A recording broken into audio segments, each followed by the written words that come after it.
A vida é bela, Isabela, mas para aqueles que gostam de cuidar do seu dinheiro.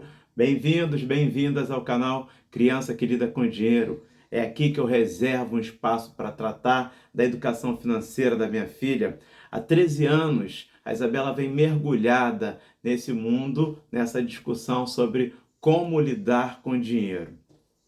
Atualmente ela já sabe lidar com uma pequena fração de dinheiro, ela já consegue, ela já conhece algumas técnicas simples, básicas de investimentos e o mais importante, ela consegue nos ajudar a cuidar do orçamento doméstico. Se você quiser saber como é que nós fazemos para multiplicar e cuidar do nosso dinheiro, fique conosco, comigo e com a Isabela até o final desse vídeo que a gente vai te mostrar tudinho como é que a gente faz para melhorar a nossa condição financeira. Como sempre, a gente pede apenas dois favores.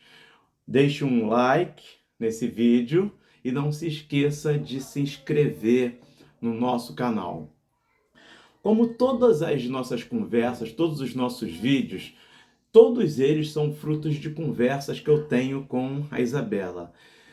E o problema dessa semana é o seguinte: em algum momento as pessoas vão precisar contrair um empréstimo, contrair uma dívida. Porque as urgências e as emergências, elas aparecem quando a gente menos espera. E aí eu te pergunto, você já precisou pegar um dinheiro emprestado? E mais ainda, como é que você se livrou desse empréstimo, dessa dívida? Pegar dinheiro emprestado no Brasil é sinônimo de juros altos. E a consequência disso é você ter os juros trabalhando contra você. Tem algumas formas de você pedir um dinheiro emprestado, de você fazer o empréstimo. É através das linhas de crédito. Por exemplo, você tem o cheque especial, você tem o crédito pessoal, você tem o cartão de crédito, você tem o CDC, que está muito ligado à venda de carros, e você tem também o crédito imobiliário. Para te emprestar um dinheiro, né? Tá cheio de empresas por aí querendo te dar esse dinheirinho. Mas, minha filha, não esqueça, por trás de todo crédito você tem uma alta taxa de juros. Pensa bem, essa taxa ela não é baixa, não é barata. Pois é nesse momento que eu te apresento a estrela da companhia. Eu te apresento o crédito consignado, o crédito condenado. E para embalar essa nossa conversa, nós conversamos com a advogada Elisângela Araújo. Ela é uma pessoa, é uma advogada da área de direito do consumidor e ela lida todos os dias com questões desse tipo. Ela falou pra gente que o empréstimo consignado é um tipo de empréstimo que praticamente só existe aqui no Brasil. E como é que ele funciona? A empresa combina com os bancos de separar uma parte do salário, quer dizer, a parte referente ao empréstimo, e paga ao banco antes de pagar o trabalhador, ao ritmo do farinha pouca, meu pirão primeiro. E se o trabalhador tiver algum tipo de dificuldade, por algum motivo, seja lá qual for, não tem conversa. O banco separa a parte dele e ponto final. É como se fosse um sequestro de parte ali do teu salário. Mas vale aqui uma ressalva, minha filha. Se você pegou um dinheiro emprestado, se você comprou, você tem que pagar, é claro.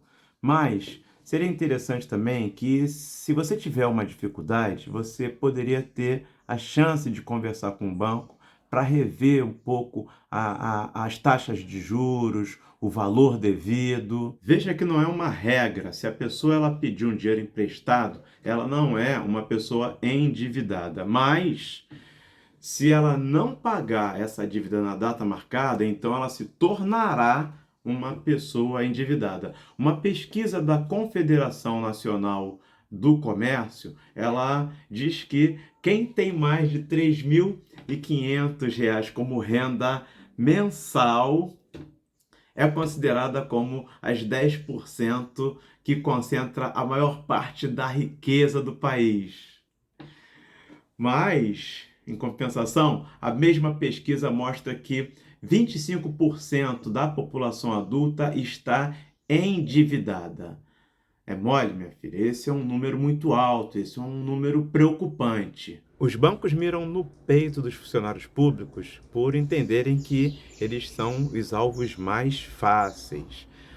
Pois no Brasil existe um número enorme de funcionários públicos de quem o governo pode descontar parte do salário para pagar aquele empréstimo, né?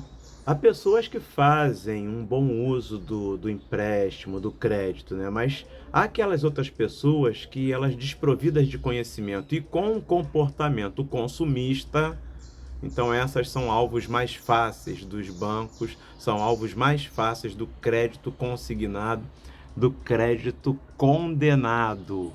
Minha filha, o banco não tem nenhum trabalho e nem preocupação. É o seguinte, o trabalhador ele vai lá, pede o dinheiro ao banco, o banco pega e dá o dinheiro ao trabalhador, o governo vai lá e desconta parte do salário do trabalhador, a parte referente ao empréstimo, e paga ao banco. Pronto. Como os juros, como o risco de crédito é muito baixo, então a taxa de juros também é muito baixa. É por isso que os bancos oferecem essa modalidade de empréstimo ao trabalhador. Na minha opinião, isso deixa o trabalhador mais enrolado ainda. E o que acontece, né? Esse empréstimo ele tinha uma taxa de 30% do salário do trabalhador que poderia ser descontado referente ao empréstimo. Mas os bancos conseguiram aumentar essa taxa para 35%. Eu acho que os trabalhadores saem de lá, saem do banco com aquele dinheiro, e achando que estão tirando onda, achando que se deram bem. Mas, na minha opinião, acho que eles se enrolam mais ainda. São vítimas do crédito consignado, o crédito condenado. Normalmente, os empréstimos são feitos com prazos mais curtos, mas dessa vez os bancos conseguiram emplacar uma parada mais sinistra ainda.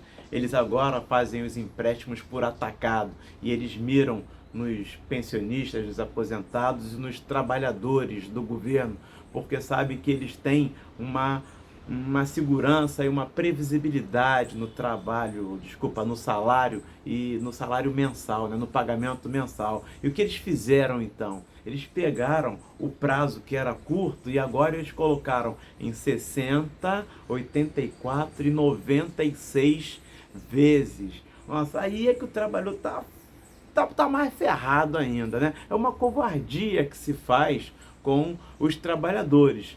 Mas nem tudo está perdido, porque como esse prazo agora é um prazo muito longo, então, em compensação, as taxas são mais baixas.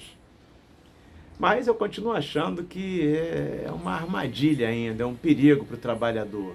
Minha filha, se o crédito for inevitável para você comprar um imóvel, para você cuidar de um problema de saúde ou fazer uma viagem, então você precisa tomar alguns cuidados antes de pegar esse empréstimo. Por exemplo, se esses motivos não forem motivos emergenciais, então você pode esperar um pouco para você economizar, poupar e investir esse dinheiro mensalmente. Dessa forma, essa possível emergência se tornaria um objetivo.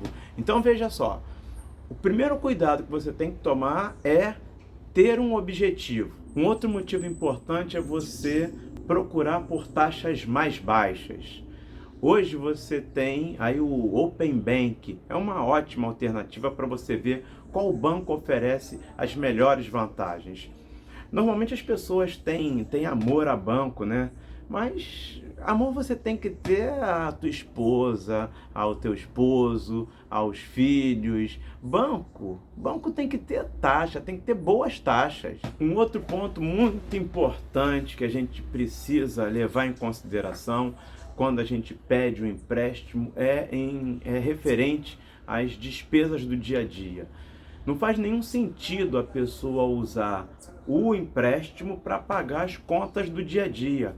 As pessoas precisam ter essas contas do dia a dia, registradas dentro do orçamento mensal. Se não fizer isso, aí ferrou tudo mesmo. Um quarto ponto que a pessoa precisa se preocupar e se dedicar é em relação às contas do dia a dia. Precisa saber se as contas do dia a dia estão em dia, se a saúde financeira da família é boa. Uma pessoa ela entra numa dívida, mas ela precisa estar preparada para sair dessa dívida.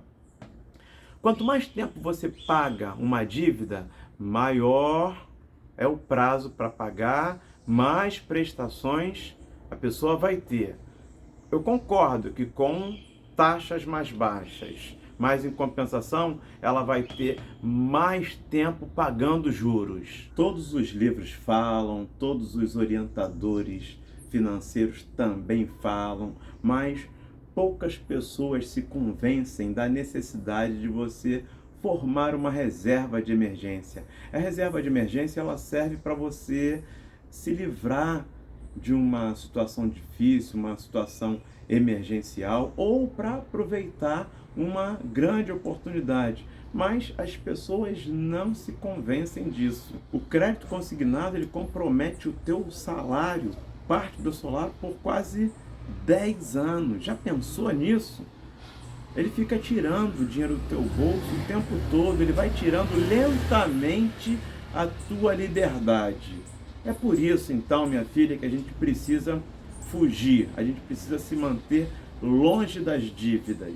E o empréstimo consignado é o empréstimo condenado. Nós precisamos ter ativos que nos tragam renda. E os juros vão trazer os dividendos todos os meses. Dessa forma, a gente vai poder sair da condição de devedor e passar a ser credor. Você, minha filha, é motivo de todas as minhas atenções, mas eu tenho poucas preocupações contigo. Sabe por quê? Porque você é uma criança que lida com dinheiro. Minha filha, um beijo, querida.